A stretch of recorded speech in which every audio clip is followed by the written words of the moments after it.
Nitric acid की properties यानी chemical properties की बात की जाए, जैसा कि मैं पहले भी कह चुका हूं, chemical properties nothing but chemical reaction. तीन तरह के प्रॉपर्टीज शो करता है, एक acidic property, oxidizing property and nitrating property. सबसे पहले अगर हम एसिडिक प्रॉपर्टीज की बात करें तो नाइट्रिक एसिड जो है बेटा स्ट्रॉन्ग एसिड है। एसिड है तो हमें कैसे पता चलेगा? जांचने का पैरामीटर क्या है बेटा? हम इसको पानी में डिजोल्व करते हैं।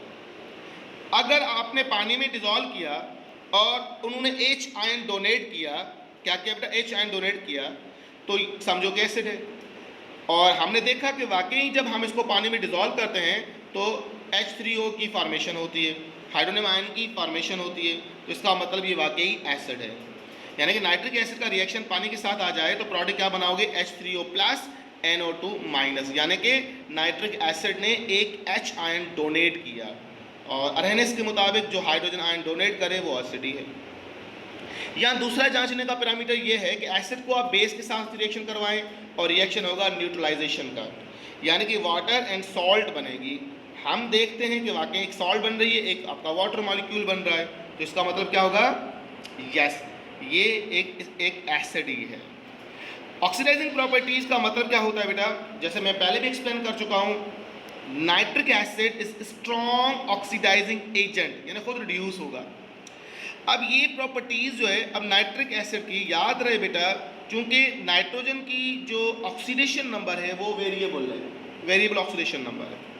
+5 से -3 भी होती है, यानी कि किसी मॉलिक्यूल में आपको +5 मिलेगा, हाईएस्ट ऑक्सीडेशन नंबर इसका +5, +4 भी मिलेगा, +3 भी मिलेगा, +2 भी मिलेगा, -1 भी मिलेगा, -3 भी मिलेगा आपको। याद रहे बेटा, इन तमाम ऑक्सीडेशन नंबर के अंदर हम देखते हैं कि जो कंसंट्रेशन ऑफ एसिड होती है, nature of lowering the concentration and high the reactivity, यानी जितनी कंसंट्रेशन, याद रहे बेटा, कम होगी, याद रहे रिएक्टिविटी उतनी ही ज़्यादा होगी। यानी कि अगर आपने पानी डाइल्यूट ज़्यादा कर दिया तो उसकी रिएक्टिविटी जो है वो बढ़ जाती है। इसका मतलब ये है कंसंट्रेट पे इतना रिएक्शन नहीं कर पाता है जितना ये डाइल्यूट में रिएक्शन करता है।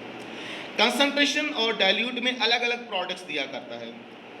जैसे यहाँ पर कॉपर नाइट्रिक एसिड के साथ कंसंट्रेट में रिएक्शन करे तो याद रहे जो गैस रिलीज करेगा वो NO2 करेगा।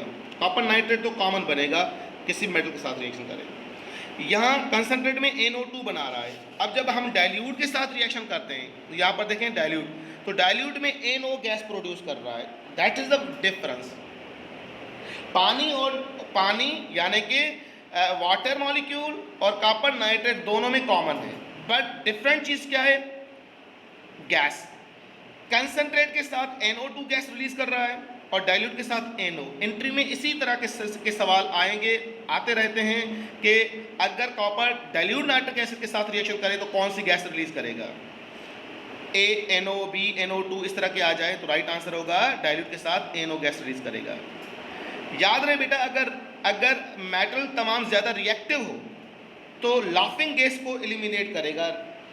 स्पेशली अगर मैं बात करूं मैग्नीशियम गैस के अंदर N2O गैस रिलीज करेगा। बाकी वाटर मॉलिक्यूल और मेटल का नाइट्रेट तो कॉमन बनेगा, सिर्फ नेचर ऑफ गैस चेंज मिलेगी आपको। क्लियर यहाँ तक? वेरी डाइल्यूट नाइट्रिक एसिड अगर आप रिएक्शन करवाएं जिंक के साथ तभी रिएक्शन होगा। प्रोडक्ट क्या बनेगी बेटा? जिंक नाइट्रेट, अमोनियम नाइट्रेट और वाटर, यानी कि इस केस में आपको कोई भी गैस नहीं मिल रही, ये भी बात ध्यान में होनी चाहिए। जिंक के साथ रिएक्शन हो तो कोई गैस नहीं मिलेगी आपको, अमोनियम नाइट्रेट, जिंक नाइट्रेट और वाटर प्रोडक्ट मिलेगी। नाइट्रिक एसिड अगर नॉन मेटल के साथ रिएक्शन करवाएं तो उसी का ही, याद रहे, एसिड बनाते हैं। जैसे सल्फर हो तो सल्फ्यूरिक एसिड बनाएगा, फास्फोरस हो तो फास्फोरिक एसिड बनाएगा। Water is a common gas. कौन सी रिलीज करेगा? NO2 gas. Non metal case में NO2 गैस रिलीज करेगा, चाहे वो सल्फर हो, फास्फोरस हो, सिलिकॉन हो। अगर नाइट्रिक एसिड के साथ रिएक्शन करे तो कौन सी गैस रिलीज करेंगे? NO2 कॉमन गैस रिलीज करेंगे फॉर ऑल। आई होप ये आसान पॉइंट से समझ में आई होंगी कंसंट्रेट और डाइल्यूट गैस के अंदर। उसके बाद अगर हम बात करें बेटा नाइट्रेटिंग प्रोसेस की बात करें तो याद रहे बेटा, नाइट्रेटिंग एजेंट हम ऑर्गेनिक केमिस्ट्री में डिस्कस कर चुके हैं। मीथेन के साथ हो तो जाहिर बात है नाइट्रोमीथेन प्रोडक्ट, बेंजीन के साथ हो तो नाइट्रोबेंजीन, तो टोलिन, इस तरह से हम प्रोडक्ट जो है ऑर्गेनिक बना चुके हैं। आसान है, इतना मुश्किल नहीं है। अलबत्ता उसके बाद एक और रिएक्शन बड़ा इंपॉर्टेंट है, दैट इज़ एक्वारिगा, जिसे हम रॉयल वाटर बोलते हैं, यानी कि गोल्ड को पानी में कन्वर्ट करने वाला तेज़ाब। सबसे पहले जाबिर बिन हयान ने बनाया था।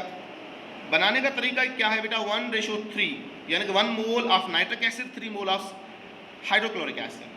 प्रोडक्ट जो मिलेगी H2O, nitrous chloride and chlorine. यहाँ पर एक सवाल अराइज होता है कि गोल्ड को इनमें से कौन सी चीज़ जो है वो डाइल्यूट करती है, तो राइट आंसर होगा क्लोरीन। यानी कि गोल्ड, क्लोरीन जो है वो ही रिस्पॉन्सिबल है गोल्ड को डिसअपियर करने का। वजह, क्योंकि ये एटॉमिक जो क्लोरीन है ज़्यादा रिएक्टिव होती है, गोल्ड के साथ रिएक्शन करके आयोडियम क्लोराइड बना देती है, और वही आयोडियम क्लोराइड हाइड्रोक्लोरिक एसिड फर्दर जो बचा हुआ HCl उसके साथ रिएक्शन करके कॉम्प्लेक्स बनाती है, और इस कॉम्प्लेक्स का नाम क्या है? यहाँ पर देखिए हाइड्रो आयोडिक क्लोराइड, ये प्रोडक्ट बनाती है। ये कॉम्प्लेक्स का फार्मूला भी इंटर टेस्ट में आया हुआ है। तो this is all about today's, and today's our topic preparation of the nitric acid, physical chemical properties as well as their importance uses. देख लीजिएगा बेटा, कोई सवाल हो तो ज़रूर पूछेगा। अपना ख्याल कीजिएगा बेटा।